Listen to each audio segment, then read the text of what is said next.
obviously, the trade deadline just passed, and there was a lot of big, trades that happened.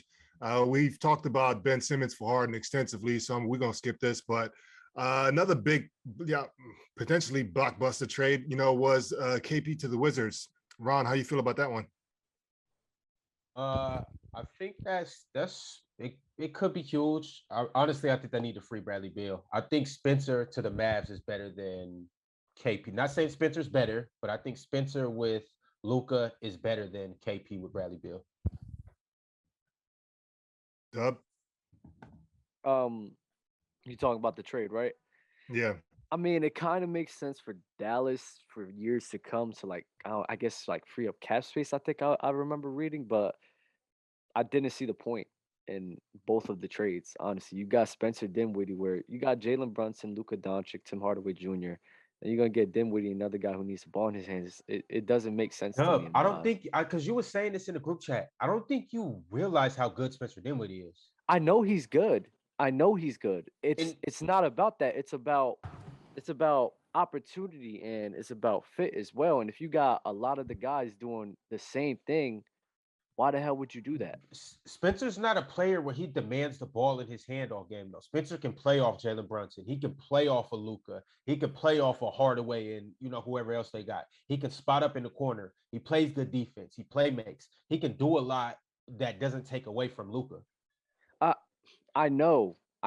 Like all of those guys can, even Jalen Brunson, Tim Hardaway junior and Spencer. It's just the fact that you were literally having four guys who are almost the same type of player.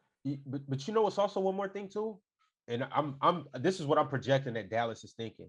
I think they know that they can play Luka at the 4 just because of his size. So now you got three smaller players that can space the floor, can all handle, can all play make. I think that's kind of what they're getting at. Where if you put it that way, that's the only logic that I could see in the situation. Let me touch on that. Yeah, because that's your squad. Yeah. So I was initially upset when I saw KP gone because of the package that got dealt. I thought that you could have packaged up KP for a little bit more than Dinwiddie and Bertans. And I don't know what else went into it. Maybe we got picks. Who knows? I don't know that we did. I feel like we might have got rid of picks, which is even more frustrating. But here's what I will say. I'm going to look at the positive side of the trade. It hurts losing KP because the Mavs did need a reliable big, and KP has been playing very well this season. What they needed was another playmaker, because when Luka's not on the floor, if Brunson's there, he's the only reliable playmaker for them. And I love JB, but you need at least one more guy because JB can't do it all. You got in Dorian Finney-Smith. He's a good three-point shooter, a little bit inconsistent, but he's getting there. So that's good. They need three-point shooters. I was hoping that they could get at least one more reliable shooter, but they need the playmaker in Dinwiddie. So I am happy that we got someone like that, because I think with Luka, Brunson, and Dinwiddie, you have the playmakers now. When Hardaway Jr. comes back, you're going to have a little bit more shooting, a little bit more offensive firepower. And I don't know if he's back yet or not, but I know he has been out for a little bit. So they're kind of rounding out the roster a little bit more, which I do like. I don't know too much about Bertans, but from what I've seen, he hasn't been doing a whole lot. He's similar to KP in that he's a big that can shoot the ball. He's nowhere near KP. Talking. He's nowhere near KP in terms of his production. But he's been talking.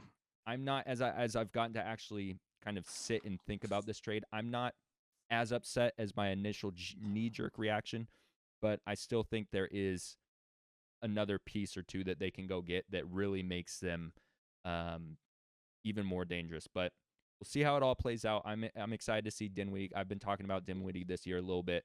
I'm excited to see him play on that Mavs team. I hope that this works out. It might not work out this year, but hopefully they did something that's going to pan out for them in the future and get Luka the pieces that he needs around him. So I am overall optimistic.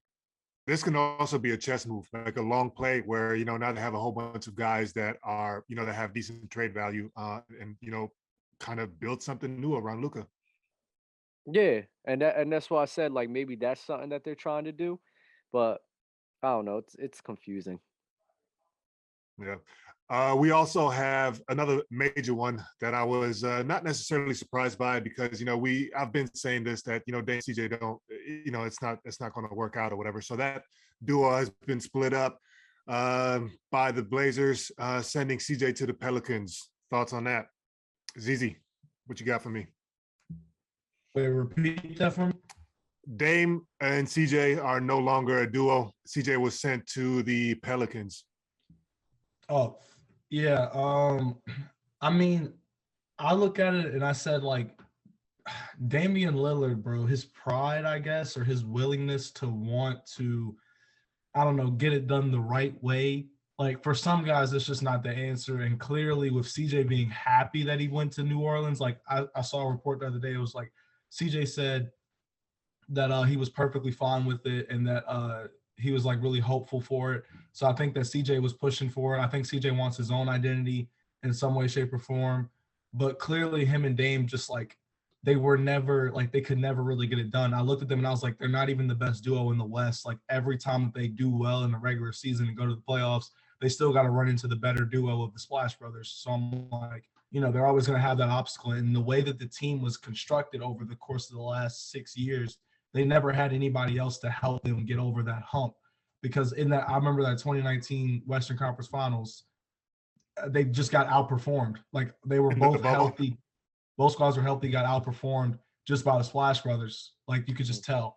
So I think they ran their course, honestly. They just ran their course. And now I don't know what's next for Dame, but I think he should try and get up out of Portland, personally. Where do you think he's going to go, Shaq? Dame, the Bucks.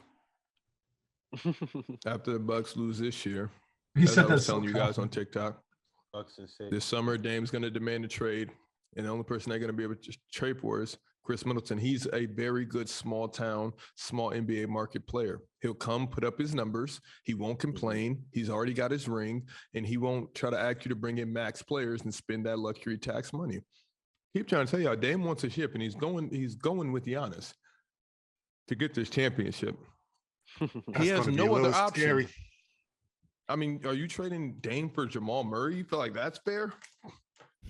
Nah. Yeah, Dame's being held hostage in Portland. It's crazy. So I don't think so. He's holding himself hostage.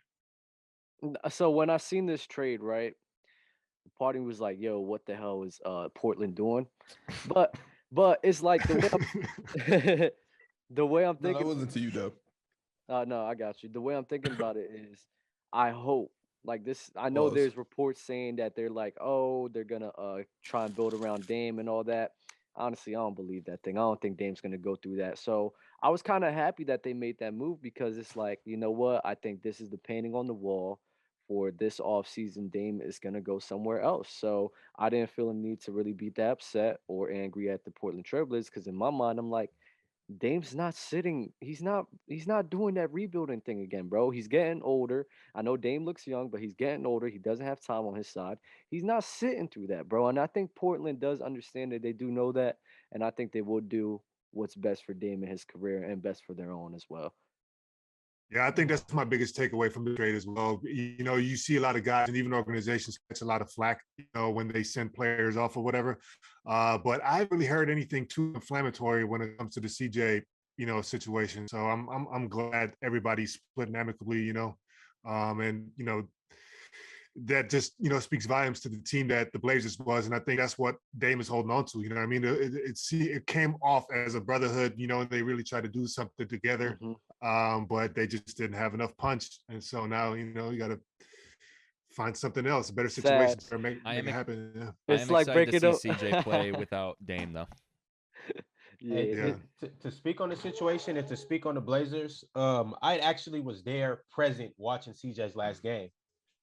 After that game, who is CJ, Ron? You just can't say things. Can you give us some context? Watching CJ McCollum's last game as a Blazer and watching my cousin, CJ Elleby, who is now the only CJ on the Blazers. After that game, I actually got some context on the situation. I knew CJ was gone after that game because, well, I had an inside source. But we are not the same.